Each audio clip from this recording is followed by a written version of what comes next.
It looks like the far left is fed up with their one-time golden boy, John Fetterman. The liberal media is now coordinating attacks to take down the Pennsylvania Democrat.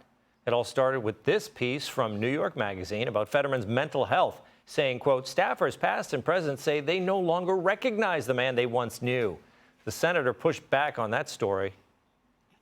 It was a hit piece, a one-source hit piece, and on some anonymous sources. So there's nothing new. For me, it's like, it's like in the Goodfellas, everyone takes a beating sometime. It was just a dumb hit piece, and we've all moved on. But the New York Times ran with it and dropped this little nugget saying his volatile and concerning behavior has coincided with a period when his politics have become more conservative. Now the smear campaign is fully underway. The Associated Press claiming Fetterman melted down during a meeting with the teachers union, while an Axios piece quotes staffers saying the Pennsylvania Democrat seems uninterested in the day-to-day duties of a senator. And Fetterman's polling was already tanking before the hit pieces started coming. So expect it to only get worse. Wow.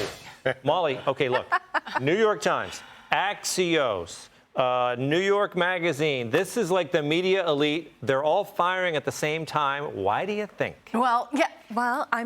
Because he's being a moderate, which he fits that district. Who he is for that district has worked out. It's worked out well for him. He was very, very successful in his primary. He won by 25 percentage points against another candidate, a representative named Connor Lamb, who was also a pretty good fit. Then he goes on to win the general election with 63% of the vote against Mehmet Oz. Kamala Harris won that district with almost 60% of the vote. He fits the district. He's got years to figure this out. Questions about his health, I think, are fair. There were major headlines in the run-up to his first election when he had the stroke. And then he was very open about his battle with depression. So I think those questions about health will just be something that he faces because of his openness and the public nature of the battles that he's faced. So that it's not that any of that's unfair, but I do agree there's a bit of a pile-on. It's all coming all at once. Yeah, Lydia, if you look at him, we just saw that video of him plowing down the hallway, step out of his way. He looked like he was fit as a fiddle. Yeah. And we watched him run against Dr. Oz, and he had a lot of trouble. I think he's doing better now, certainly, than when he ran, and that's when Democrats defended him. Yeah. You're right. He's not hiding from the press or from the questions, to his credit. So I think that's a really smart move from him. I've spent a fair amount of time in Pennsylvania, and in particular his district, because it's steel country there. Yeah. We've on the Business Network, we talk about steel. I think it was really smart of him. I'm sure you remember he was the first Democrat from Congress to have a sit-down meeting with President Trump after Trump won the election. I think Democrats are still mad about that. So I think the timing of all of this is politically motivated. They're mad that he's a bipartisan politician. He's reaching across the aisle, but it's very clear that his district could benefit. He's got the steel workers, he's got an energy business, or energy production in Pennsylvania. Yep. He's trying to figure out how to support his constituents there in a way that makes sense for their economy. David, he's very pro-Israel. Could this have anything to do with it? A lot of people in the Democratic Party are not so.